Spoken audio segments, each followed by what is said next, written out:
오늘 우리에게 주신 하나님의 말씀은 히브리서 6장 말씀입니다. 6장 1절에서부터 3절, 10절에서부터 12절 말씀이고, 설교 제목은 초보를 버리고 나아갈지니라입니다.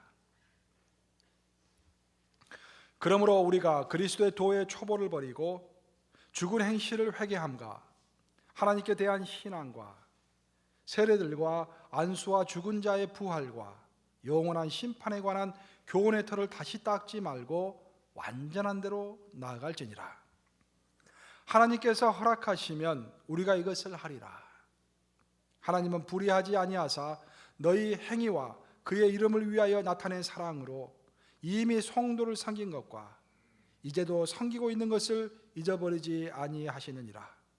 우리가 간절히 원하는 것은 너희 각 사람이 동일한 부지런함을 나타내어 끝까지 소망의 풍성함에 이르러 게으르지 아니하고 믿음과 오래 참음으로 말미암아 약속들을 기업으로 받는 자들을 본받는 자 되게 하려는 것이니라. 살아계신 하나님의 말씀입니다. 아멘. 오늘 보시면 1절에 그렇게 말하고 있죠. 우리가 그리스도의 도의 초보를 버리고 라고 했습니다. 그리스도의 도의 초보를 버리라 이 말입니다. 아직까지 초보에 머물러 있지 말라 그런 말이죠. 그러면서 2절에서 완전한 대로 나아갈지니라 라고 이야기하고 있습니다. 오늘 설교의 결론입니다. 히브리서 저자가 성령을 통해서 우리에게 하시는 말씀은 신앙생활에 발전이 있어야 한다는 것입니다. 연수가 중요한 것이 아니라 연수만큼 초보를 버리고 좀 더 완전한 곳으로, 좀 더 완전한 예수님의 모습으로 나아가야 한다는 그런 주제로 여러분과 함께 말씀을 나누고자 합니다. 오늘날 미국에서 살아가는 우리 코리안 아메리칸들을 이 묘사하는 가장 대표적인 단어 중에 하나가 빨리빨리라는 말입니다. 제가 오래전에 그 식당에 갔었는데 그 식당에서 물어보더라고. Are you Korean? 그랬더니 예, 한국 사람이라고 그랬더니 빨리 라고 해서 내가 깜짝 놀랐어요. 제가 이 말은 이제 우리 한국 사람과 관련을 맺으면서 살아가는 미국 사람들이, 웬만한 미국 사람들은 다 알아요. 뭐 세탁소에서 특히 세탁소에서 일하시는 직원들이라든지 이런 한인들과 같이 일하는 사람들은 빨리빨리라는 단어를 딱 기억합니다. 어떤 미국인 학자는 왜 코리안 아메리칸 학생들이 그렇게 공부를 잘하나 라고 궁금해가지고 연구를 했답니다. 근데 그 연구 결과 중에 하나가 뭐냐면은 이 빨리빨리 때문에 한국 학생들이 공부를 잘한다는 거예요. 그러니까 임기응변에 강한 것입니다. 어떤 시험이 있으면 금방 빨리빨리 그냥 어떻게 해가지고 이렇게 시험을 또 잘 보는 거예요. 이렇게. 이 빨리빨리라는 단어는 긍정과 부정의 요소를 동시에 가지고 있다고 하겠습니다. 긍정적인 것은 그만큼 우리가 부지런하다 그런 말이에요. 좋은 말입니다. 나쁜 말이 아닙니다. 근데 약간 그것이 좀 부정적인 의미도 있는데, 그것은 뭐냐면은 너무 서두르다 보니까 깊이가 없다라는 그런 말입니다. 이 공부라는 것도 빨리빨리 하면은 내일 있을 시험은 잘 볼 수 있겠지만, 또 금방 들어갈 대학은 또 잘 들어갈 수 있겠지만, 장기적으로 봤을 때 대학자가 절대로 될 수 없습니다. 깊이 있는 대학자는 빨리빨리 가는 건 학자가 아니라 천천히 가더라도 깊이 있게 제대로 가는 학자가 대학자가 되는 것입니다. 저도 공부를 했지만 정말 참 아쉬운 것 중에 하나가, 한국 사람들이 공부는 참 많이 하는데 미국에 와서도 대학자가 없습니다. 대학자가 없어요. 공부하는 그 숫자에 비해서 너무도 대학자가 없습니다. 이름이 익혀진, 널리 알려진 학자가 없는 거예요. 왜냐하면 그런 빨리빨리 하는 습성 때문에 그런 면이 다분합니다. 신앙도 마찬가지입니다. 신앙에 있어서 오늘의 본문이 강조하는 것은 뭐냐면은, 우리가 초보를 벗어나서 완전한 대로 이르러야 하는데, 우리가 그런 신앙이 초보에서 벗어나서 완전한 대로 가는 것에 방해를 하는 요소 중에 하나가 빨리빨리 하려고 한다는 것입니다. 대신에 히브리 저자는 우리에게 어떤 것을 권유하고 있냐면은, 우리가 신앙생활 할 때 우리는 우리가 가지고 있는 믿음의 소망이 무엇인가를 정확히 알아야 한다는 거예요. 왜 우리가 이렇게 열심히 신앙생활 하는가? 그 믿음의 소망에 관한 이유를 첫 번째로 알고, 그 이유를 알았으면은 좌로나 우로나 치우치지 말고, 누가 뭐라고 하든지 환경이 어떻든지 좌로나 우로나 치우치지 말고 또박또박 자기 길을 끝까지 가는 것이 중요하다라고 오늘 본문은 이야기하고 있는 것입니다. 세계적인 경제 전문지인 이코노미스트가 그렇게 이야기를 했었죠. 오늘날의 시대의 문제가 무엇인가? 오늘날 21세기 시대의 문제가 무엇인가? 그것은 리더십의 부재라는 것입니다.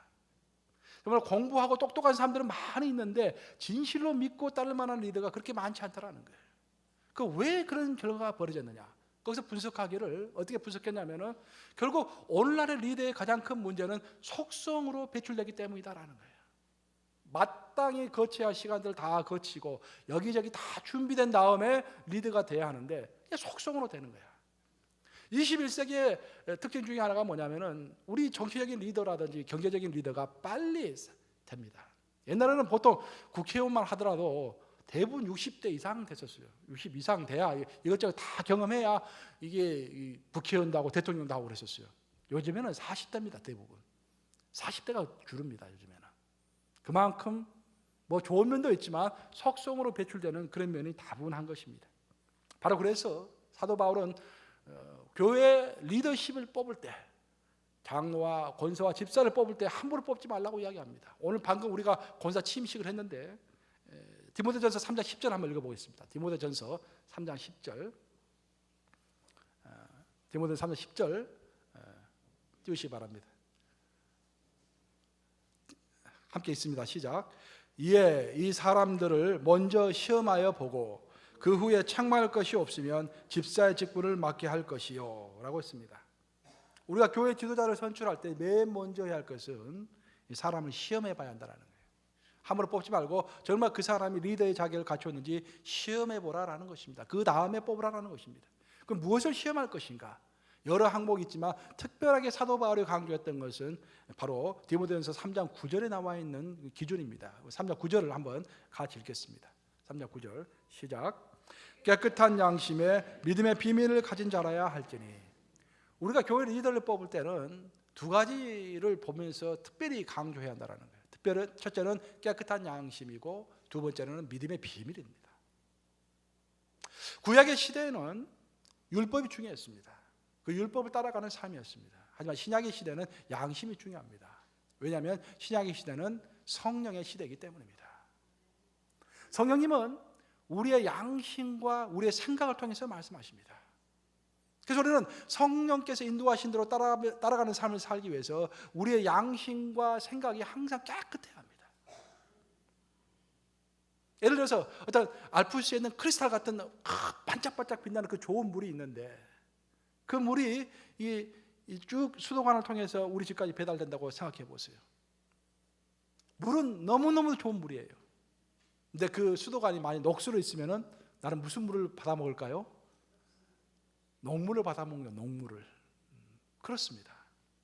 여러분들 여기 앉아서 지금 설교를 듣고 계시는데 여러분의 양심과 여러분의 생각이 너무 강하다고 한다면은 빈 마음으로 하나님의 말씀을 들을 생각이 없다고 한다면은 크리스탈과 같은 하늘의 그 보화의 그 말씀이 결국 여러분의 양심과 생각을 통과하면서 녹물이 될 수가 있는 것입니다. 그래서 신약의 시대에 가장 중요한 것은 리더로서 갖춰야 할 가장 조건 중에 하나는 항상 그 양심과 생각이 깨끗해야 하는 거예요. 그럼 우리가 어떻게 해서 우리의 양심과 생각을 깨끗하게 할 것인가? 그것이 바로 말씀과 기도인 것입니다. 우리의 양심을 닦는 하이타이와 같은 것이 있어야 돼요. 그 하이타이와 같은 역할을 하는 것이 바로 성경 말씀입니다. 성경 말씀이 있는 중에 내 시각이 바뀌는 거예요. 처음에 성경 말씀 읽을 때는 내 고집과 내 세속으로 읽으려고 하다가 읽는 중에 그 살아계신 로고스 되신 하나님께서 내 시각을 바꾸시는 겁니다. 그러면서 내 시각이 성경의 시각으로 바뀌는 것입니다. 기도도 마찬가지죠. 기도 처음 시작할 때는 내가 내 욕심껏 기도합니다. 내가 원하는 걸 기도합니다. 근데 진짜로 기도의 세계로 점점 들어가다 보면은 나도 모르는 사이에 성령 하나님께서 내 마음을 예수님을 마음을 담도록 바꾸십니다. 그것이 기도예요. 기도는 내가 어떤 것을 원하는 것을 요청할 수도 있지만 시작은 그렇게 시작하죠. 대부분 내가 어떤 급한 것이 있어서 정말 하나님께 아뢰 것이 있어서 뭔가 받을 것이 있어가지고 기도를 시작하지만 기도를 깊게 해보세요. 기도를 계속 앉아서 매일매일 기도하는 그 과정 가운데서 기도가 정착이 되고 털을 잡고 점점 내 나만의 기도의 그 방법이 생기면서 점점 깊게 들어가다 보면은 나도 모르는 사이에 내 생각과 내 마음이 예수님의 마음을 닮아져 버리는 거예요. 그래서 말씀과 기도가 중요한 것입니다. 그래서 우리가 교회 지도자 되는 사람, 교회 지도자가 되려고 하는 사람, 첫 번째로 해야 할 것은 양심을 깨끗하게 하는 것입니다. 말씀과 기도로. 그 다음에 사도 바울이 더 중요한 것을 이야기했는데, 교회 지도자가 되고자 하는 사람은 믿음의 비밀을 가져한다고 했습니다. 이거 잘 이해하셔야 돼요. 그 믿음의 비밀이라는 것이 무엇일까? 영어로 보면은 the mystery of the faith. 또 다른 표현으로는 the deep truth of the faith라고 했습니다. 어떤 정말 깊이 있는 믿음의 신비를 체험한 사람이 한다는 그런 말이에요. 자, 우리가 이 성경 말씀 요한복음 1장 1절이 있습니다. 요한복음 1장 1절을 우리가 처음 신앙생활을 시작했을 때는 40년 전에는 그냥 그런 말로 받아들였어요. 그래 내가 성령 하나님과 동행하면서 그 말씀을 몸으로 체험하게 되는 것입니다. 예를 들어 볼까요? 우리가 예수 그리스도를 영접하고서 가장 많이 듣는 단어 중에 하나가 은혜라는 단어입니다. 저도 중학교 2학년 때 예수님을 영접한 다음에 은혜라는 단어를 그때 알았어요. 근데 그때는 목사님이 말해 주신 대로 그것이 은혜구나. 내가 받을 만한 자격이 없는데 나에게 주는 것이 은혜구나. 선물로 주는 것이 은혜구나. 그 정도로 알았어요. 근데 시간이 지나면 지날수록 그 은혜를 이해하는 내 수준이 점점 달라집니다. 아주 솔직하게 이야기하면은요, 사실 요즘에도 은혜라는 단어를 새롭게 깨닫고 있어요, 여러분들. 성도들이 좀 속을 썩인다든지 어렵게 한다든지 그러면은요, 이게 목회가 은혜로만 되는 것이구나, 이게 내 노력으로 되는 것이 아니구나 라고 깨달아지는 거예요. 은혜가 전혀 새로운 수준에서 깨달아지는 것입니다. 이것이 믿음의 비밀인 것입니다. 영적인 지도자들은 그런 믿음의 비밀을 가져야 돼요. 즉 성령 하나님과 동행함으로 인해서 어떤 체험을 하게 되는 것입니다. 체험은 반드시 필요한 것은 아니지만 그 체험을 통해서 우리의 이해가 정확해지고 깊어지는 거예요. 왜 하나님께서 이 말씀하셨는가? 하나님과 동행하면서 깨닫게 되는 것입니다. 하나님께서는 우리의 성숙을 이제 주관하시면서, 오늘 본문이 성숙인데 결국 우리가 믿음의 초보를 버리고 저 믿음의 완전한 대로 나아가려고 할 때 하나님께서 하나님께서 우리가 동행하심으로 정말 하나님의 마음을 이해하게 하시고 우리를 이렇게 인도해 가시는데, 특별하게 이렇게 성수의 과정을 통과할 때 반드시 우리가 거치할 것이 바로 깎임입니다. 제가 언젠가 한 번은 좋은 다이아몬드를 구별하는 법에 대해서 들은 적이 있어요. 좋은 다이아몬드가 어떤 다이아몬드인가? 좋은 다이아몬드는 제가 읽어보니까 빛을 딱 받잖아요. 빛을 받으면 그 빛을 그대로 통과하면 그건 좋은 다이아몬드가 아니에요. 빛이 다이아몬드 속으로 딱 들어오면 그 다이아몬드가 빛을 딱 머금고서 그 다이아몬드 속에서 다른 곳으로 빛을 반사합니다. 그래서 그 빛이 바깥으로 빠져나가지 않고 그 안에서만 빙빙 돌기 때문에 반짝반짝 빛나는 거예요. 이게 반짝반짝 빛나는 이유가 바로 거기에 있는 것입니다. 근데 뭐냐면은 그런 반짝반짝 빛나는 그 내부에서만 막 빛이 이렇게 서로 튕기도록 해주는 것이 바로 커팅이라는 거예요. 커팅. 원래 다이아몬드는 원석입니다. 볼품 없는 그냥 이 원석입니다. 그 원석을 기가 막히게 깎아가지고 보석으로 만드는 것입니다. 그러니까 원석이 다이아몬드가 되는 것은 커팅이라는 거예요. 특별히 브릴리언트 커팅을 해야 한대요.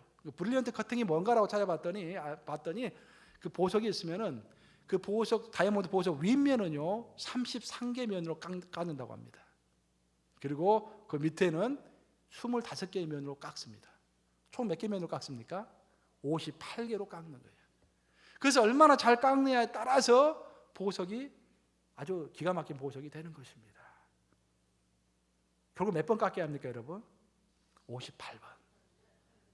우리도 58번 깎이면서 다이아몬드가 되는 것입니다. 제가 생각해 봤어요. 내가 몇 번 깎였을까? 나도 무척 많이 깎였다고 생각했는데, 난 목회하면서 엄청 깎였다고 생각했는데 58번까지는 안 될 것 같아요.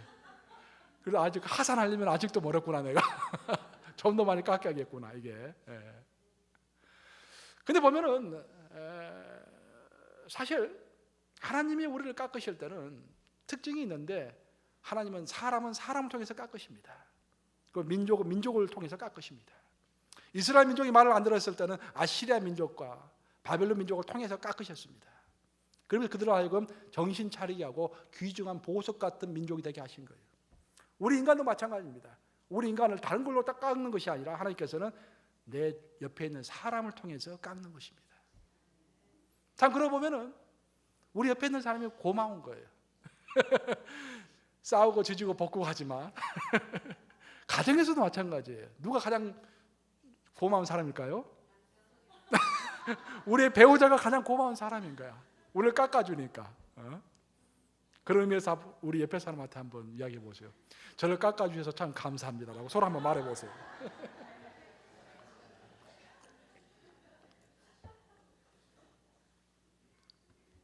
결국 깎여야 합니다. 그래야 믿음의 초보에서 성수로 나아가는 것입니다.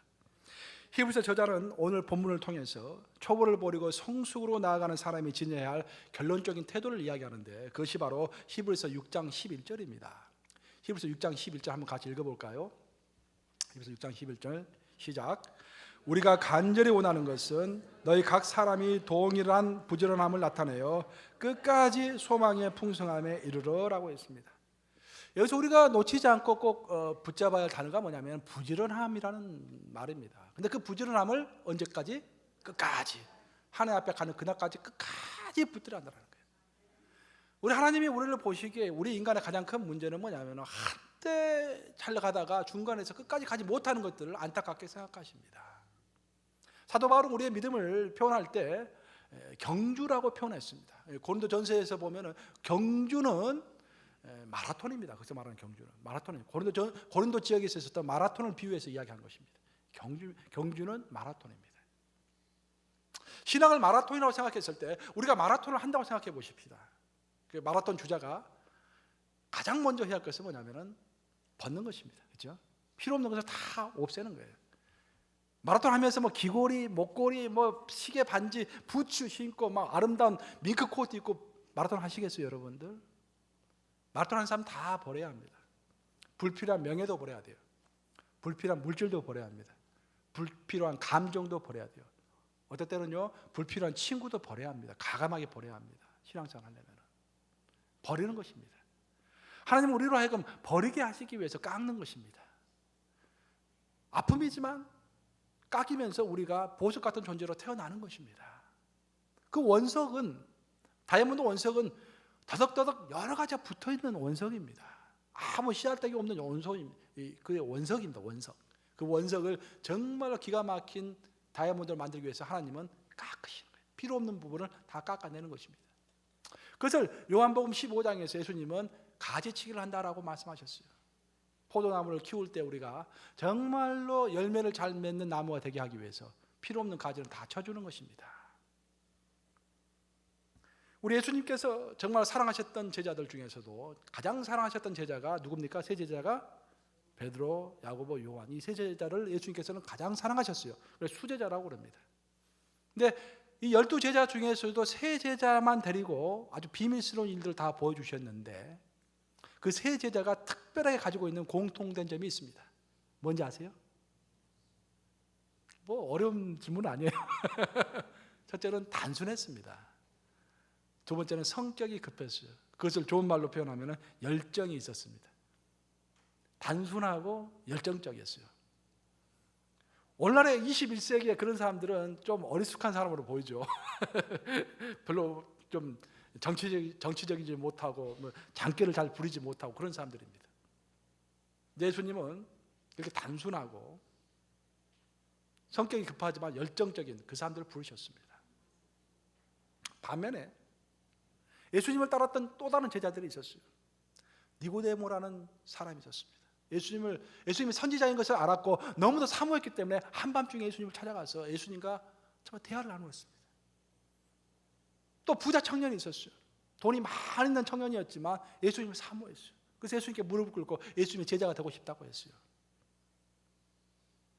예수님께서 하신 말씀은 뭐냐면은 버리라라는 말씀이었습니다.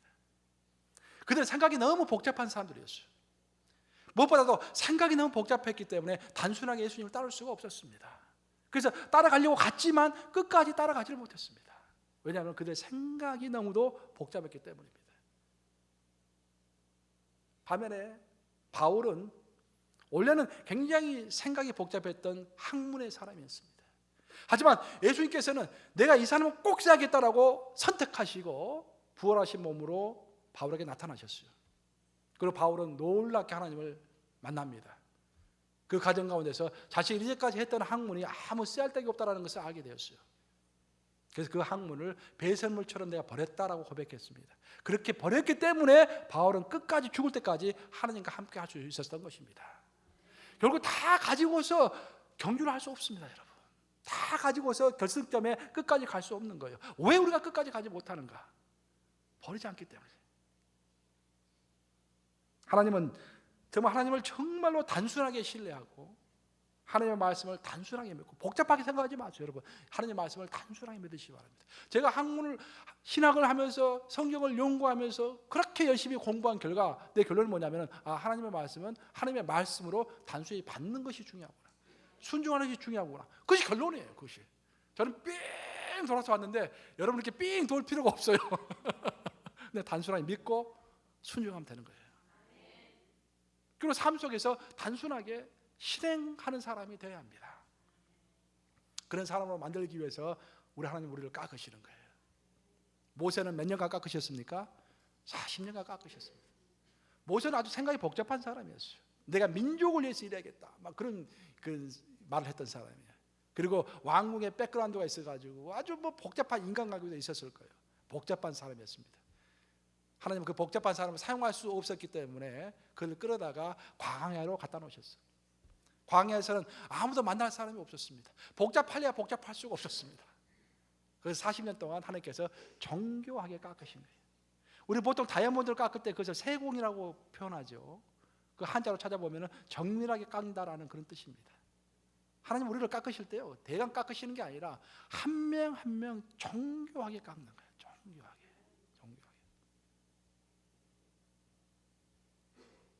요셉도 하나님께서 13년간 깎으셨습니다.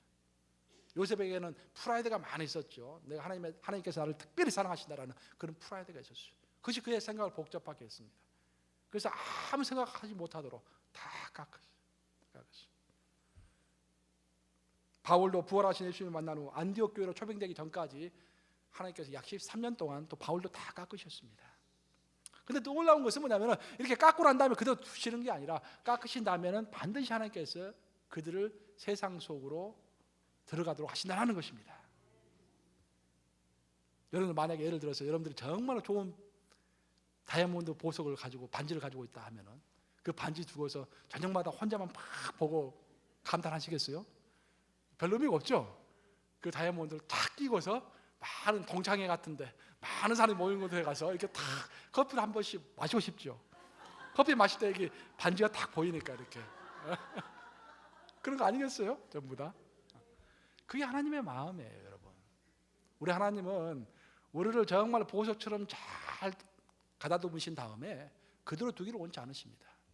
등경 위에 촛불이 되기를 원하시는 거예요. 세상에 보여주기를, 세상에 자랑하고 싶어 하십니다. 그 자랑하시고 싶은 그때까지, 자랑할 수 있는 그때까지 우리를 깎으시는 거예요. 깎이면서 우리가 믿음의 초보에서 믿음의 완전으로 나아가는 것입니다. 신앙의 세계에서 정말로 세공이 잘 된 사람들, 잘 깎인 사람의 특징이 뭐냐면 하루하루를 살아간다라는 것입니다. 저는 이것을 깨닫기까지 오랜 세월이 걸렸어요. 하루하루. 우리가 어떤 큰 것을 기대하고 큰 것을 계획할 수도 있지만 더 중요한 것은 이미 하나님께서 오늘 주신 것들에게 감사하면서 하루를 만족하는 거예요. 제가 목회했을 때요, 한때 그런 생각이 있었어요. 뉴욕 감옥에 가서는 별로 그런 생각 안 해본 것 같은데 딱 성도들 주일날 가서 보면은 오늘 누가 안 왔구나 금방 딱 보이는 거야. 아니 권사가 이렇게 안 와도 되나, 아니 집사가 이렇게 안 와도 되나, 부장이 이렇게 안 와도 되나, 자꾸 정죄하는 마음이 생겨요. 그런데 그걸 가지고 하나님께 기도했습니다. 하나님, 내가 이렇게 자꾸 성도들 정죄하는 마음이 생기는데 어떻게 합니까? 라고 했더니 하나님께서 그렇게 말씀하시는 것 같아요. 오지 않는 성도를 보지 말고 이미 와 있는 성도를 기쁨으로 봐라, 그렇게 말씀하시는 거예요. 그 다음부터 성도들이 너무너무 사랑스러워지는 거야. 이게 우리 이경원 성도님도 이렇게 집사님이 웃고 계시는데 너무너무 사랑스러운 거야. 이렇게 딱 버티고 있는 우리, 항상 버티고 있는 우리 이 집사님 볼 때마다 사랑스러운 거예요. 이렇게. 그러면서 내 문제가 해결됐어요. 성경에 뭐라고 그럽니까? 성경에 말씀하시기를 내일을 염려하지 마라. 내일은 내일이 염려할 것이요 한날의 괴로움은 그날로 족하느니라. 정말 우리가 신앙생활 할 때 가장 도전적인 것 중에 하나가 뭐냐면은 내일을 염려하지 말라는 거야. 사실 근데 세상은 그렇게 돌아가지 않습니다. 세상은 전부 내일을 예측하려고 하고 내일을 대비하려고 합니다. 여러분들 자녀들이 열심히 공부하죠. 그래서 열심히 공부해가지고 좋은 대학교 가죠. 좋은 대학교에서 배우는 게 뭔지 아세요? 전부 미래를 예측하고 미래를 준비하는 거, 그거 배웁니다. 결국 경제학, 뭐 정치학, 뭐 사이언스, 전부 미래를 예측하는 학문입니다. 그 미래를 준비하는 학문이에요. 세상은 그런 가치관 속에서 살아가고 있어요. 근데 우리 하나님은 미래를 염려하지 말라는 거예요. 우리 주님 안에 붙어 있으라는 것입니다. 그것이 우리의 신앙의 도전입니다. 언제나 나도 정말 미래를 전혀 염려하지 않을까. 정말 그때로 오기를 저도 갈구해요. 그런 도전 가운데 우리가 살아가고 있는 것입니다. 오늘 우리에게 주신 것을 기뻐하면서, 오늘 주신 것들만 감사하면서, 하지만 내일 주실 것을 기대하면서, 내가 어떤 목표의 성취를 기뻐하기보다는 오늘 나를 사랑하시고 나와 동행하시는 그 하나님을 사랑할 수 있다고 한다면 내가 오늘 초보를 버리고 완전한 대로 나아가고 있는 것입니다. 어려운 것이 아니에요. 하지만 쉬운 것도 아닙니다. 고민하고 생각해야 할 것입니다. 이제 말씀을 마무리합니다. 한 번은 제가 매사추세츠에 있는 콩코드를 방문한 적이 있습니다. 사랑하는 우리 박 목사님과 사랑하는 우리 서 목사님 데리고 콩코드까지 가서 19세기 미국의 대표적인 사상가였던 헤니 데이빗 소로우의 그 생가를 방문했습니다. 한 번은 가고 싶었어요. 소로우가 아주 유명하죠. 미국의 19세기의 가장 대표적인 사상가죠. 또 인도의 간디에게, 또 마틴 루터 킹에게 큰 영감을 주었던 대단한 인물입니다. 그분이 살았던 곳을 오두막집인데 한 평 정도 돼요. 그 오두막집 안에가 침대 하나가 있고요, 조그만 책상 하나 있고, 그리고 벽난로 하나 있습니다. 그게 전부예요. 의자 한 두 개 있고, 그게 전부입니다. 이제 거기서 살았어요. 2년 2개월 동안 살았습니다. 그리고 이제 매일 산책을 합니다. 4시간 이상씩 산책을 했다고 그래요. 그 월든 호숫가를 쭉 산책했어요.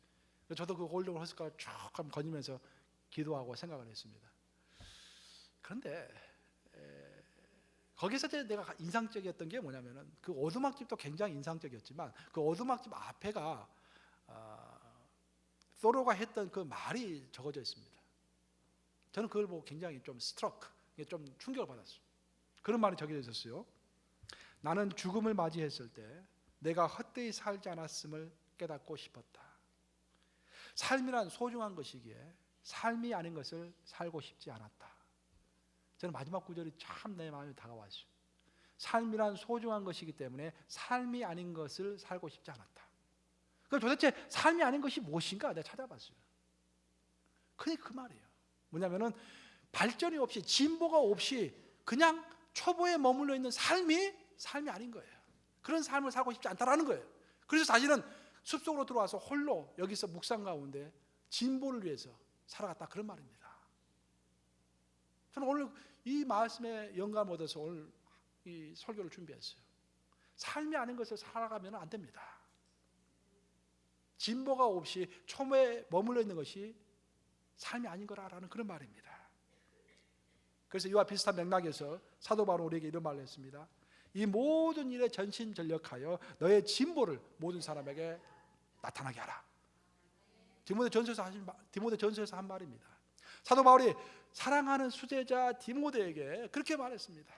이 모든 일에 전심전력해서 너의 진보를 모든 사람에게 나타나게 하라. 히브리서 말씀과 똑같은 말씀입니다.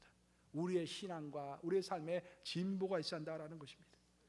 하나님이 우리에게 원하시는 삶은 하나님 앞에서 신앙의 진보를 보이면서 초보를 버리고 완전한 대로 나가는 신앙임을 믿으시기 바랍니다. 제가 아시는 분이 어제 카톡을 보내오셨어요. 그 카톡 내용을 제가 좀 의미심장해서 읽어드립니다. 이렇게 보내오셨어요.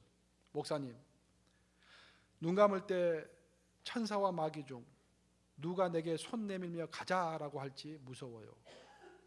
우리 교인들도 오늘 무엇을 먹을까는 생각하지만 마지막 날 누가 내 손을 잡을까를 무섭게 생각하며 사는 사람이 얼마나 될까요? 이것을 항상 잊지 않게 하는 것이 목사님들의 제일 큰 사명이 아닐까요? 참 가슴이 뭉클했습니다. 이게 내 사명이구나. 그래서 오늘 본문은 그렇게 이야기하죠. 초보적 교훈의 털을 다시 닦지 말고 계속 초보에만 머물지 말고 완전한 대로 나아갈지니라. 이를 위하여 삶이 아닌 것을 살지 마시고 오직 성령의 의지에서 믿음의 진보를 끝까지 보이시는 여러분들 되시기를 주님으로 축복합니다. 기도하셨습니다.